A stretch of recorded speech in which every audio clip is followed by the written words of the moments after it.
साथियों, हम एक बड़ा लक्ष्य तय करते हैं, उसे प्राप्त करते हैं और फिर उससे भी बड़ा लक्ष्य अपने लिए तय करते हैं। गरीबों के लिए हमने गांवों और शहरों में 4 करोड़ से अधिक घर बनाए। अब हमने 2 करोड़ और नए घर बनाने का लक्ष्य रखा है। हमने 2 करोड़ महिलाओं को लखपति दीदी बनाने का लक्ष्य रखा था। अब इस लक्ष्य को बढ़ाकर 3 करोड़ लखपति दीदी बनाने का कर दिया गया है। केंद्र सरकार का अंतिम बजट या यूं कहें अंतरिम बजट आ गया है। इसको लेकर अलग अलग तरह की प्रतिक्रियाएं भी आ रही हैं। पीएम मोदी ने भी बजट को लेकर बड़ा बयान दिया। पीएम मोदी ने पेश किए गए बजट की सराहना करते हुए इसे केवल एक अंतरिम बजट नहीं बल्कि एक समावेशी बजट और अभिनव बजट बताया। उन्होंने कहा कि ये बजट 2047 के विकसित भारत की नींव को मजबूत करने की गारंटी देता है। मेरे प्यारे देशवासियों, आज का ये बजट इंटरिम बजट तो है ही, लेकिन ये बजट इंक्लूसिव और इनोवेटिव बजट है। इस बजट में कंटिन्यूटी का कॉन्फिडेंस है। ये बजट विकसित भारत के 4 स्तंभ युवा, गरीब, महिला और किसान सभी को एम्पावर करेगा।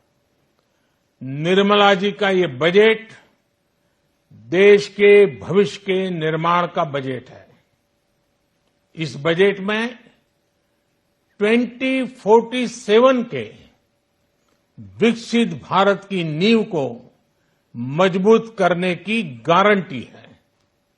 मैं निर्मला जी और उनकी टीम को बहुत बहुत बधाई देता हूं। साथियों, युवा भारत की युवा आकांक्षाओं का, भारत की यंग एस्पिरेशंस का प्रतिबिंब है। बजट में 2 महत्वपूर्ण निर्णय लिए गए हैं। रिसर्च और इनोवेशन पर 1 लाख करोड़ रुपए का फंड बनाने की घोषणा की गई है। बजट में स्टार्टअप्स को मिलने वाली टैक्स छूट के विस्तार का भी ऐलान किया गया है।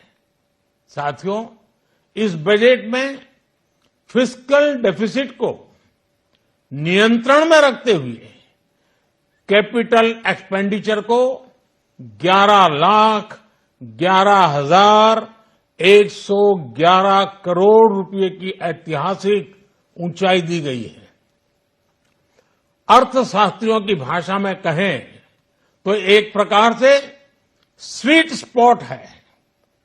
इससे भारत में 21वीं सदी के आधुनिक इंफ्रास्ट्रक्चर के निर्माण के साथ ही युवाओं के लिए अनगिनत रोजगार के नए अवसर तैयार होंगे।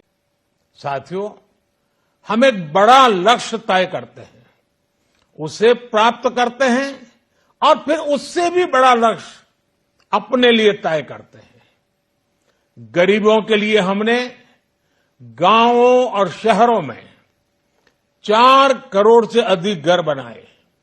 अब हमने 2 करोड़ और नए घर बनाने का लक्ष्य रखा है। हमने 2 करोड़ महिलाओं को लखपति दीदी बनाने का लक्ष्य रखा था।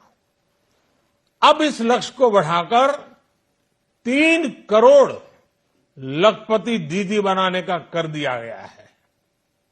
आयुष्मान भारत योजना ने गरीबों की बहुत मदद की है।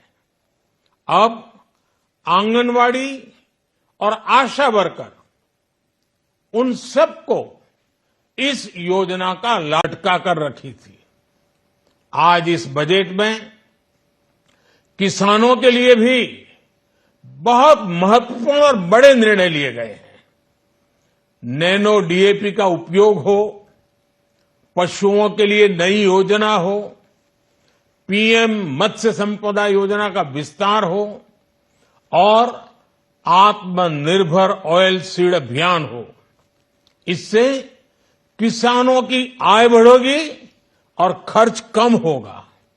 मैं एक बार फिर सभी देशवासियों को इस ऐतिहासिक बजट की ब्यूरो रिपोर्ट सूत्रकार समाचार। हमारा ये वीडियो अच्छा लगा तो इसे लाइक करें, शेयर करें और हाँ, सब्सक्राइब करना ना भूलें।